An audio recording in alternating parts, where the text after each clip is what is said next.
नमस्कार। आकाशवाणी जयपुर अजमेर से प्रस्तुत हैं प्रादेशिक समाचार।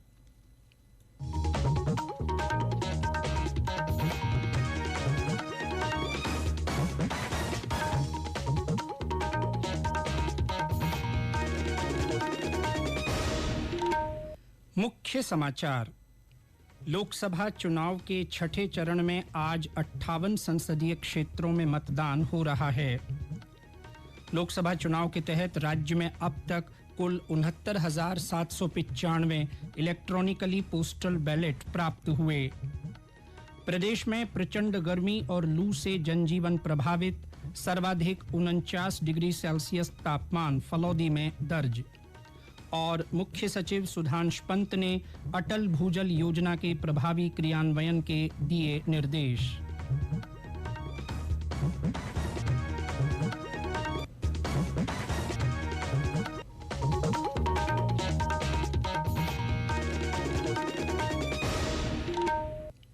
समाचारों के साथ मैं जितेंद्र सिंह पूनिया। और अब समाचार विस्तार से। लोकसभा चुनाव के छठे चरण में आज 58 संसदीय क्षेत्रों में वोट डाले जा रहे हैं। इस चरण में बिहार की 8, हरियाणा की सभी 10, झारखंड की 4, दिल्ली की सभी 7, ओडिशा की 6, उत्तर प्रदेश की 14, पश्चिम बंगाल की 8 और जम्मू कश्मीर की 1 लोकसभा सीट के लिए मतदान हो रहा है। ओडिशा विधानसभा के 42 निर्वाचन क्षेत्रों के लिए भी आज वोट डाले जा रहे हैं। भाजपा के वरिष्ठ नेता धर्मेंद्र प्रधान, मेनका गांधी, मनोहर लाल, संबित पात्रा और कांग्रेस नेता दीपेंद्र सिंह हुड्डा, कुमारी शैलजा, राज बब्बर सहित प्रमुख नेताओं के राजनीतिक भाग्य का फैसला होगा। समाजवादी पार्टी के नेता धर्मेंद्र यादव और पीडीपी प्रमुख महबूबा मुफ्ती के भी सियासी भविष्य का फैसला आज ईवीएम में बंद हो जाएगा। उच्चतम न्यायालय ने लोकसभा चुनाव के दौरान केंद्रवार मतदान प्रतिशत अपलोड करने की याचिका पर चुनाव आयोग को निर्देश जारी करने से इनकार कर दिया है। न्यायालय ने चल रही चुनावी प्रक्रिया के बीच हस्तक्षेप रवैया नहीं अपनाने का समर्थन किया है। न्यायाधीश दीपांकर दत्ता और सतीश चंद्र शर्मा की अवकाश पीठ ने कल याचिका पर सुनवाई को स्थगित करते हुए कहा कि इसकी सुनवाई लोकसभा चुनावों के संपन्न होने के बाद की जाएगी।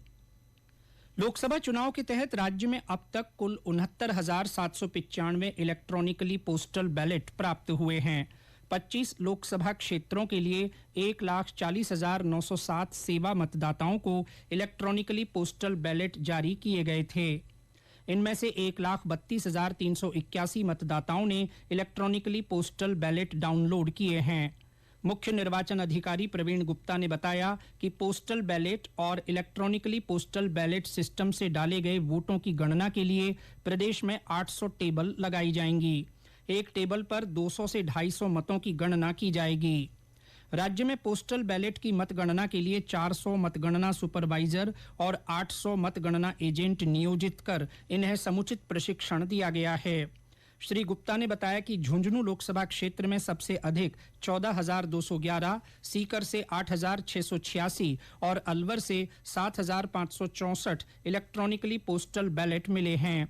वहीं सबसे कम बांसवाड़ा लोकसभा क्षेत्र में 77 इलेक्ट्रॉनिकली पोस्टल बैलेट प्राप्त हुए हैं। खाद्य सुरक्षा और औषधि नियंत्रण विभाग की ओर से मिलावट के खिलाफ चलाए जा रहे विशेष अभियान के तहत कल 11,824 किलो मिलावटी घी जब्त किया गया। विभाग के अतिरिक्त आयुक्त पंकज ओझा ने बताया कि धौलपुर के रीको औद्योगिक क्षेत्र में एक फर्म से घी के 3 नमूने लिए गए।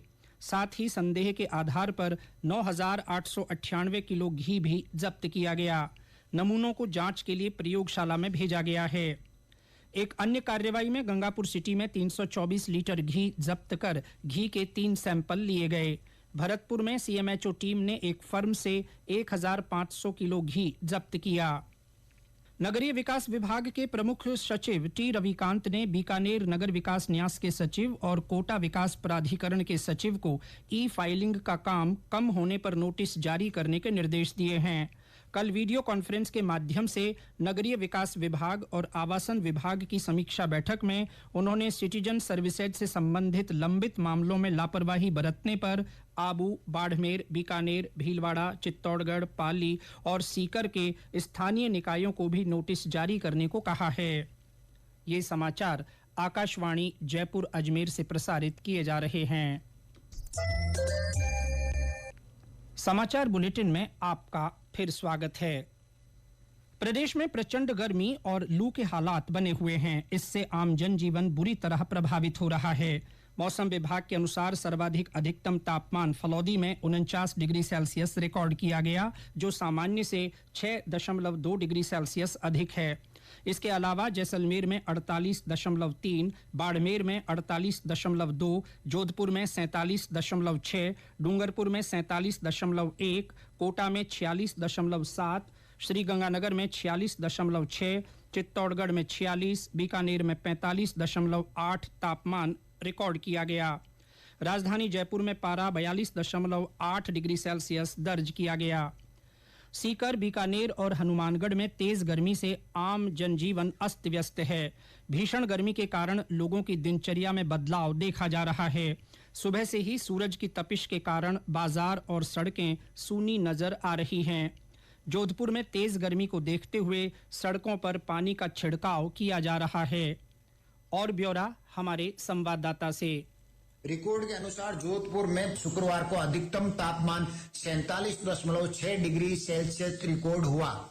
वहीं शनिवार को सूर्य रोहिणी क्षेत्र में प्रवेश करेगा और मान्यता के अनुसार अगले 9 दिन 9 तपा माना जाएगा। इस 9 तपा के शुरुआती 5 दिनों में तापमान 45 डिग्री के पार और आखिरी 4 दिनों में तापमान 45 डिग्री के भीतर रहने की संभावना है। जोधपुर शहर में लोगों को गर्मी से राहत देने के लिए विभिन्न क्षेत्रों में पानी का छिड़काव किया जा रहा है। वहीं जोधपुर के प्रमुख अस्पतालों में गर्मी जनित बीमारियों से प्रभावित लोगों के अधिक हॉस्पिटल पहुंचने का सिलसिला बना हुआ है। रामेश्वर वेड़ा, आकाशवाणी समाचार, जोधपुर। मौसम विभाग ने आगामी 72 घंटों में राज्य के दक्षिणी और पश्चिमी भागों में तापमान में 1 से 2 डिग्री सेल्सियस तक की बढ़ोतरी की संभावना व्यक्त की है।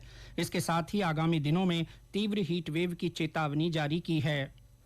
चिकित्सा और स्वास्थ्य विभाग की अतिरिक्त मुख्य सचिव शुभ्रा सिंह ने कहा है कि हीट वेव को लेकर राज्य रेड अलर्ट श्रेणी में है। उन्होंने कहा कि मौसम विभाग ने आगामी समय में अत्यधिक गर्मी और लू की चेतावनी दी है।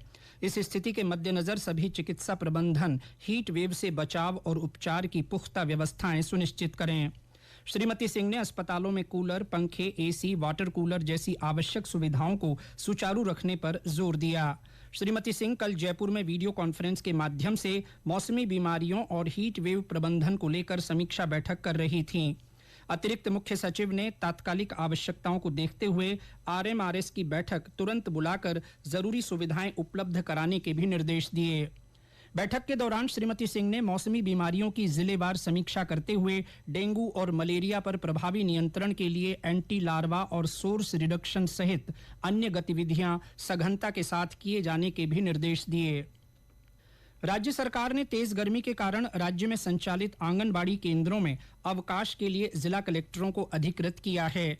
महिला और बाल विकास विभाग के सचिव डॉक्टर मोहनलाल यादव ने इस संबंध में निर्देश जारी किए हैं।